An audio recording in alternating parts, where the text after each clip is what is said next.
Sup, guys. We're here for the Yu-Gi-Oh! Council. I don't know what the fuck kind of Yosenju this is, to be completely honest, but I am playing Felgrand Pure today. And I know you're probably going, but that's a Blue Eyes card. I talk about in the deck profile, don't worry. So, I go for Dragon Ravine to try to get my deck started, and he has Cosmic Cyclone. This is an interesting card that's coming out. You pay 1,000 light points, target one spell or trap on the field, and you banish it. Instead of getting sent to the grave, you banish it. So I'm kind of salty there, but I'm able to take out his Reborn Tengu. I send my own monster to the grave so I can bring back Felgrand, banish it out. He's got the other one in hand. I'm assuming that it's a deck thinning like tactic. But why summon this and like have back row? I'm not scared. So I go for Galaxy Soldier and I go for Call of the Haunted so I can banish it out. But he has that goddamn Wabaku, so I'm going to punish him here in a second here. So I go for Cyber Dragon Nova, go for Infinity, and I go for Magical Sea Castle because this card is fucking retarded. So I'm gonna have to explain this to you in case you didn't watch Tech Tuesday yesterday. But you can pretty much rip a card out of your opponent's extra deck on either player's turn, and then it will gain attack points depending on the card you rip out. Now here's the key factor.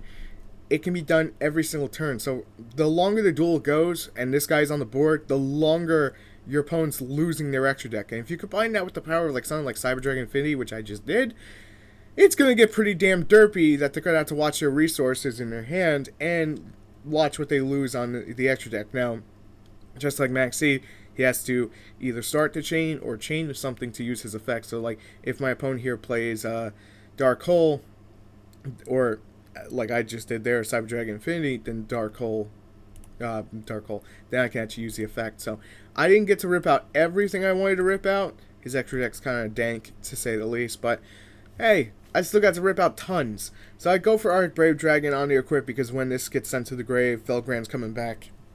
He's gonna do fucking work. He's gonna do fucking work, man. And when he does work, it's gonna be fucking fantastic. I top the Galaxy Soldier number 3. Don't need it. He's gonna break through skill. That's fine by me. That's kind of dumb because now I can bring it back. But this is just to show you how I'm playing out of bad hands, because sometimes you really do get bad hands. And had I not been so stupid about the Yosenju, because the Yosenju really wasn't a threat, then I probably could have had my Cyber Dragon Infinity on board and kept ripping shit out. But it is what it is, and that's gonna be the first game. This is probably one of the better duels, in my opinion, that I had. Is against Cyber Dragons, against Galaxies, because I just go, obviously, you're going to see a lot of this going on in Cyber Dragon Infinity turn 1, because the deck, Felgrand, is pretty lackluster, to be honest, at times. I kind of wish I had room in the main deck to use Maxi. He's going to... See, this is what I don't understand. Why would you not Raigeki first, then do what you want to do, and then go to, like, Cyber Dragon Infinity? I got all the weird players when I was playing Felgrand, but I was like, you know what? I'm just going to show it because of the combos that I go into to show you how the deck works, the loss of resource, and no, it really wouldn't work against meta decks, to be completely honest. The deck's just not that good. If it's the Blue Eyes version, it's a lot more competitive, so that's pretty much the best bang for your buck. I'm not calling this a bad deck. It's a good locals deck. It really is. And look at me say, it's a good locals deck because I'm running Galaxy Soldier. Like, logic. I know some people are just like, dude, man, that shit's so fucking expensive. And I understand, trust me. Trust me, like, 60, 45 bucks for a fucking playset of 3 cards, plus that's not even counting like Cyber Dragon Infinity and that whole thing. That does get pretty fucking dank. So here I'm just gonna go for Felgrand, banish out a card, then go for Magical Sea Castle and banish out another card. I'm like, why the hell is he running this? Okay, it doesn't really matter because I just want to show off the Magical Sea Castle. Chain effect there, get number 23. That's a lot better to rip out. I was kind of hoping to hit Cyber Dragon Nova or Infinity at that point, but it's okay, let's do it now. And I get number 38. I'm like, why am I getting all his rank 8s? Maybe I wanted something else, but he's going to scoop there. Now we get to one of the real good games, is against a bad freaking Raid Raptor deck that's using rank 3. I'm sorry, I don't want to call anyone bad at Yu-Gi-Oh, but like when you're running a level 3 in a rank 4 focus deck, it's kind of like, why? See, here he baits out Raigeki. That's actually pretty smart. There's been a lot of people who just been kind of about it and not doing anything. So he goes for 4 tricks. He's going to rank up into the Blaze Falcon. I wasn't sure about Blaze Falcon there. I didn't remember the name. He's going to destroy it. That's cool, because he can't destroy Paladin and Felgrand. You know, it's too damn derpy for him.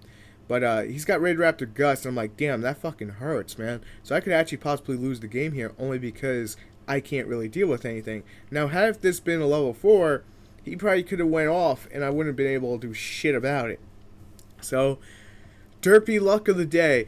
And to be fair, I just wanted to really show off pure Felgrand in longer duels because the deck's really not meta. It's more of a fun-based deck, so that's why I went against a lot of fun decks throughout these replays. So don't just like be posting in the comments, man, that guy sucked, that guy was bad. Not everyone has the same skill level. Let's just be a little bit respectful and be completely honest. Not everyone's like YCS Pro level. We shouldn't expect it. He's gonna play Solemn Notice, so I don't get my my White Spirit Dragon. I don't know how I feel about that. I kind of feel like he's trying to stop me at every get-go. And at the other time, I'm like, I don't know if that was smart or stupid, but he had Twin Twist. He didn't want to lose like a card to protect it, so he got wrecked. It's just how it is. He got wrecked. So Felgrand going to banish out a card, do massive damage, and that's going to be game. So here's probably one of the most interesting decks, and I was talking to Yugioh514, Jonathan, and he goes, no, that's Beatrice Turbo. I'm like, what the hell is Beatrice Turbo? I didn't know. Like, I'll be honest, I don't know every single deck that's out there. I've never even heard of Beatrice Turbo. But apparently this is like a really popular deck. So this is probably one of the funniest games, to say the least. He goes for Dante. What a beautiful mill. I was about to say, so skillful. He goes for the Fable Cruz, whatever the hell that thing is, Sulcus. I banished out the Flufful Wings just in case. I'm like, I don't even know what the hell to banish, but I'm banishing that out. I bring back the White Spirit Dragon in hand so I can send it to Grave. And I attack with Felgrand, destroy a monster. White Spirit Dragon's going to come back. Yes, baby. Go into that Magical Sea Castle and start ripping out the extra deck. Because from what Jonathan was telling me, he's like, just, you should go to the Magical Sea Castle. Originally, I was going to go something else, but I was like, if I go after the extra deck, he's going to lose a lot of shit here. So, hit a second Dante. Technically, it is a second Dante. He goes for Beatrice 1. And sends the Phoenix mode. I'm like, oh shit. I've seen things with that Phoenix mode. He's going to go for effect. I'm going to go for my effect. I'm going to banish out a Pilgrim Reaper, which I wasn't even sure how to feel about that, to be completely honest. But he's got the DD Slime. I'm going to basically chain here again. I hit the DD Blaze King. So he's losing stuff turn after turn. He goes for X Beetle. And I'm actually, this is hilarious. I actually put back one in his extra deck to snipe it out. So it was hilarious, to say the least. And in my opinion, that was one of the best things I could have done. I could have made a Cyber Dragon Infinity there. I decided against it because, honestly, I have so much control right now to just, like, basically dominate the entire extra deck. Look at all the Dantes. What's left in his extra deck? A Dante, a 101, an X-Beetle, 2 Beatrice, an M7, and a number 24. So he's running out of options extremely quickly. And he's like, this guy isn't going to finish me. I'm just going to finish myself off. Because honestly, I wanted to rip out everything from his extra deck. I wanted to show how stupid I believe this card to be. It's like, it really is that fucking stupid. Let's go to the deck. So now that you've seen the deck in action, let me show you the deck, obviously, as day. Red Eyes Darkness Metal Dragon. It's going to allow you to special summon any other dragon off its key to victory. Triple Felgrand. It's pure Felgrand. You're going to want to.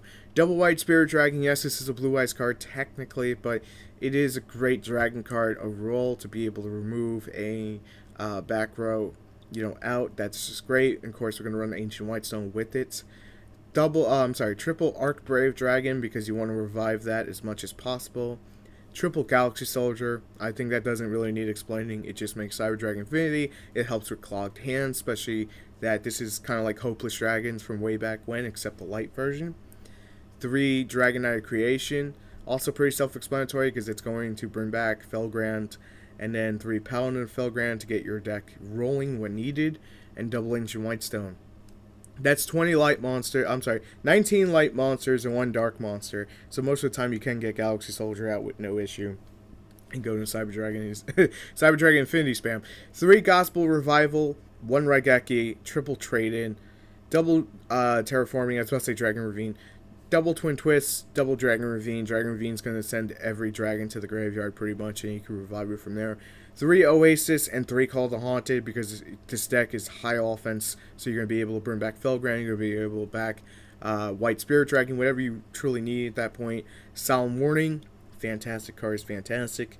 And I went with this over Shrike because just mainly for the extra 500 points, it gets the job done better. For the extra deck, it's very diverse here, so number 95, full armor, and 107. I'm not using Cypher because I wanted to give people an extra deck you can actually go use right now. So that's definitely one of my key points here. Number 38, Hope Harbinger. It's fantastic. You know, it's Heretic Sun Dragon. Sometimes you just need non-targeting, removal of the board. This gets that done. Felgrand, and number 23, Lancelot, because it wins you fucking games. Really, really derpy ways, but it wins you games. And then probably the most derpiest card in the entire fucking extra deck right now, Magical Sea Castle Algian. We talked about this on Tech Tuesday. I'll mention it here now. So pretty much, as you see in the videos, it rips out your opponent's extra deck, and you can put it back in to snipe a card on the board. It's pretty damn dumb that this is a common and a rank 8, so you could bring it out really easy. Cyber Dragon Infinity and Cyber Dragon Nova for obvious reasons.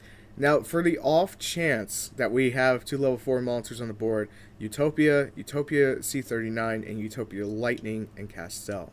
Pretty much the most important stuff. I mean, you could take this out and just basically put, I don't know, I'm trying to think. You could put Direwolf, Abyss Dweller, Cowboy, any of the other rank 4s that you prefer, but I just felt that the Utopia lineup was pretty much the best if I'm going to, commit to it and do it, because there's a lot more I could do with these two outside of that. But guys, let me know what you think about the deck, and I will see you tomorrow for Stock Market. Thanks for tuning in as always.